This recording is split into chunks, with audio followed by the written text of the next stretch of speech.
Hey, what's up everybody? It's Joel with Midwest Cigars. I'm back at you with another video today, out in the cave in the middle of a cornfield. So just wanted to come out and make a new video. It's Sunday morning here in Illinois. It's beautiful out. I just wanted to make like a informational video about myself and get to know you guys more. Let you know just like the basic, fundamentals of a nice cigar, so that we can all enjoy it, safely and as much as possible. I'll go through pretty much the anatomy and the construction and then tips that I have. And today we're going to be enjoying the Alec Project 40 cigar experimental series. The idea behind this cigar is that 40% of your happiness comes from what you think and how you act, and the other 60% is attributed to where you live and what you come from. So this pretty much is a symbol of being able to sit back and just have like a nice experience. It wants you to open up the mind. It truly wants you to embrace like what it means to sit down and actually enjoy a cigar. Because for me, there's not many things in the world that I enjoy more besides being with my family, and just being outdoors, than enjoying a nice, 35, 45 minute cigar. So it really invokes the mind. Like even right here on the label, it says Project 40 is the search to find a deeper understanding as to why cigars have a positive cognitive impact on the mind and body, similar to music. Take your enjoyment to the next level and take control of your happiness. So excellent little message on there. I think we could all, learn a few things from that. So I'm gonna start off by showing you guys the different parts to a cigar and explain what they all do. So this is your basic Parejo style cigar, which just means it's rounded. There are cigars that are box pressed, which means they have rounded edges. They've actually been placed in a box and ensured they're under a press. So a lot of people think it's for the feeling of it in the hand. This is the Parejo. Again, it's round. Box press cigars have four corners.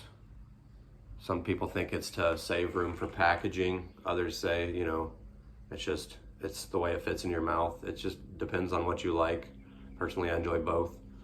So, this is a Parejo again. The top of the cigar end that you put in your mouth eventually is going to be the cap. And the head of the cigar is right here. This is the cap. You can see there's these two very faint little lines, and that's going to show you where you want to cut it. You always want to stay above the cap line. Never want to go below, because then it might start to unravel. You get into the wrapper, it's a bad thing. You can start running into like a frayed edge. It could start to split. You could run into a number of things. You always want to stay above the front top line. Just cut the cap off. And then next would be the head of the cigar. This is the body of the cigar, the long, the long middle piece, which would be like the abdomen of the cigar, the body. The open end, it's not always open, but the end that you do light, you put heat to, is called the foot. You can see the filler in there. So the outside of the cigar is called the wrapper. It's the outer leaf that holds the interior tobaccos together. Sometimes, I'd say 60-70% of the time that I see a cigar in a box, the wrapper is what draws me in. So that's again what I look for. You don't always have to need, this one's kind of toothy. It's got a nice vein running through it. So it's got a nice natural look and feel. It's dark brown. Smells great. I think 50 or 60% of the flavor comes from the actual wrapper leaf. So a lot of your flavor comes from that. So once you find something you like, you're gonna keep coming back to it because that's your flavor. So right underneath the wrapper's this outer leaf. There's a binder leaf underneath this that holds all the interior tobacco together. It encases the filler just under the wrapper. Serves as a conduit, I would say, like a mediator between consistency and smooth burning. It keeps it, it makes it that 40-minute burn. It keeps it, burning good. So,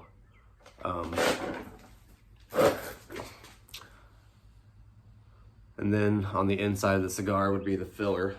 And that's going to be the actual tobacco you smoke. It occupies the very center of the cigar. It's all that open-ended stuff you can see in there. It's the actual long filler that the Tabacalera uses, which is the company that rolls the cigars.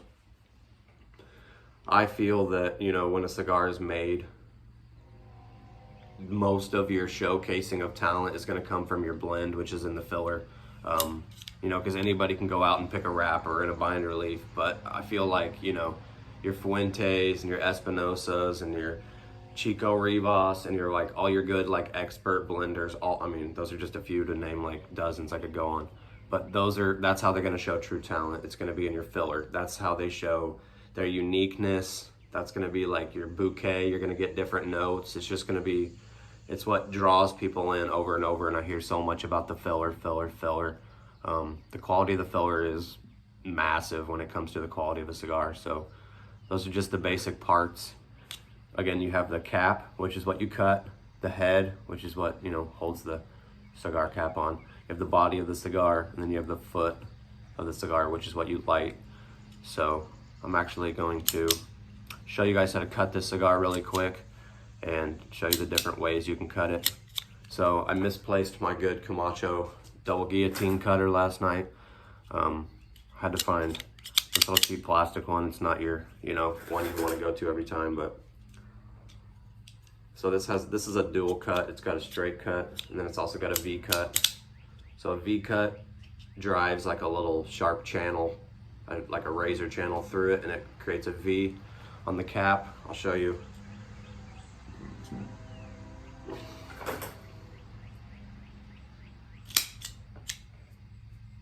I did it okay. So that's a V cut. It's not perfect, but you know, you can get the hang. It's a V. I'm actually gonna cut it again and show a straight cut. You always want to stay above the top cap line. You can see it, it's pretty faint. Perfect. Okay, so that's a straight cut. You're literally just putting the cigar through the hole, lining it up with the cap, carefully pinching it. You can also use a punch. This is a cigar punch. There's many different styles.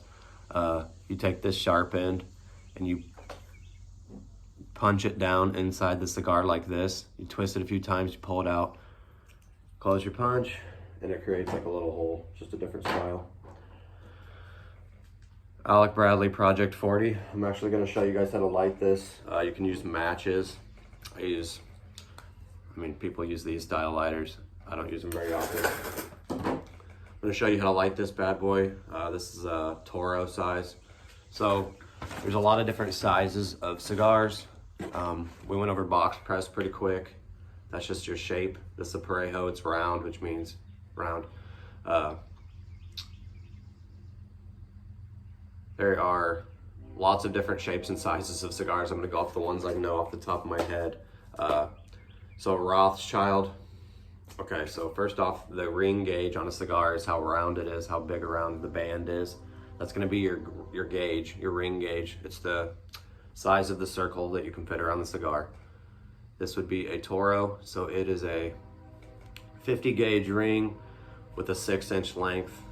You know, that would be called the Toro. This is a Toro. There's a Rothschild, which is a 48 ring gauge at 4.5-inch length. That'd be Rothschild. The Robusto size cigar, 50 gauge ring, 4 7/8 inches long. I'm gonna go over these in order from short to long. The Corona, 42 gauge, 5.5 inches long. The Toro, which is this one. The Lonsdale, which is 42 gauge, 6.5 inches in length. The Churchill, which made famous by Winston Churchill, is his favorite style to go to. It's a 50 gauge, 7.5, which is pretty lengthy, decent gauge. The Lancero, which is a 38 gauge, 7.5 inch cigar, length.